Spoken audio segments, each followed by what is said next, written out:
we're diving into one of the most intense, high-stakes geopolitical tightropes in the modern world. Every single day, Pakistan has to perform a massive balancing act between two fierce Middle Eastern rivals, Saudi Arabia and Iran. And for Pakistan, this isn't just about playing global politics or scoring diplomatic points. It's about sheer survival. I want you to just imagine the sheer tension of this setup for a second. What actually happens when a nuclear-armed nation of 250 million people is caught squarely in the middle of a regional power struggle? On one side, you've got a massive financial backer keeping your entire economy afloat. And on the other, you share a volatile 900-kilometer border with an indispensable, highly militarized neighbor. It is, quite literally, a textbook geopolitical dilemma.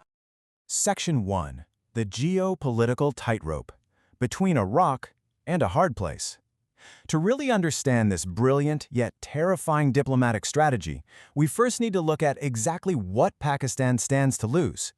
According to a really fascinating analysis published in the Journal of Indian Studies, this dynamic boils down to two opposing gravitational pulls. On the right side, you have Saudi Arabia, a Sunni-majority global energy giant that provides vital cash and religious solidarity. Conversely, on the left, you have Iran, a Shia-majority nation sharing that massive 900-kilometer border, offering critical geographic security and future energy routes.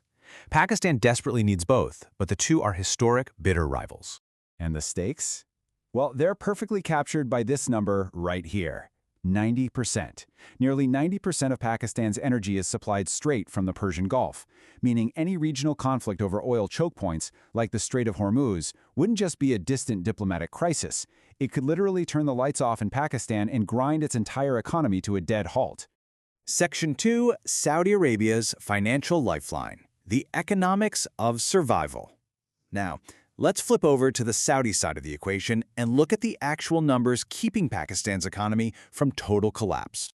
Whenever you analyze Pakistan's economy, you absolutely have to understand the concept of remittances. Simply put, this is money sent back home by citizens who are working abroad. For a country that's constantly struggling with heavy foreign debts and a really fragile economy, this isn't just extra spending money. It's a literal economic lifeline.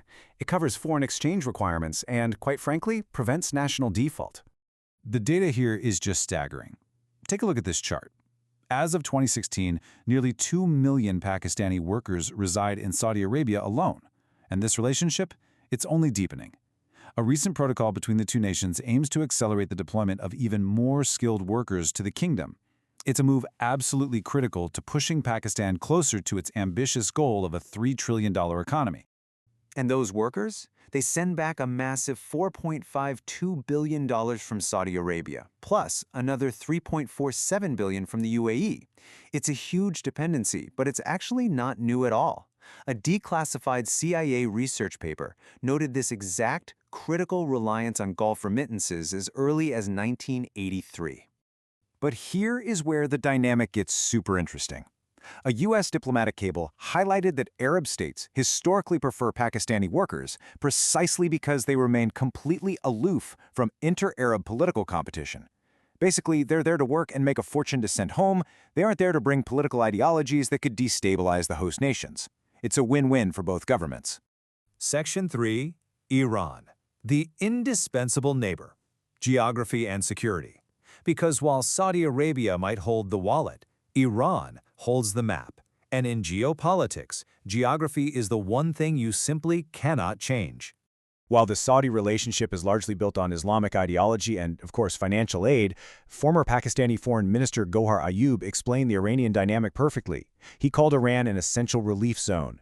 Maintaining ties with Tehran isn't a choice, it's an absolute geographic necessity for border security and regional stability. To fully grasp why this is so sensitive, we need to unpack the concept of sectarianism. Pakistan is a majority Sunni nation, which culturally aligns it with Saudi Arabia. However, it also holds a 15 to 20% Shia minority.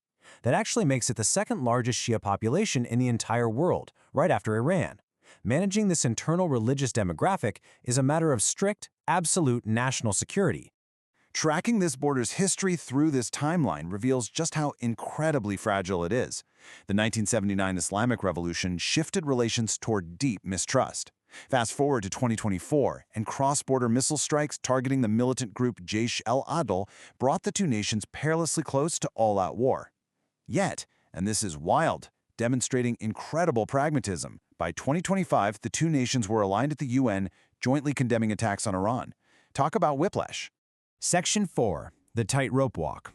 Avoiding the proxy wars. So how exactly does a country squeezed by desperate financial need on one side and volatile border security on the other actually keep the peace internally? Well, the answer is by fiercely avoiding proxy wars. If you're not familiar, a proxy war is basically when regional powers fight each other indirectly by backing opposing factions in a third country. Pakistan's absolute nightmare scenario is being dragged into a proxy war between Tehran and Riyadh. And back in 2015, that almost happened. When Saudi Arabia requested Pakistani troops to join its military assault in Yemen, the pressure was immense. But as defense analyst Abdallah Gul noted, military commanders like General Bajwa firmly declined. They knew that taking sides could spark a sectarian backlash that would literally rip the unified Pakistani armed forces apart from the inside out. They just couldn't risk it. Section 5. The Global Power Chessboard. Mediating the Unmediatable.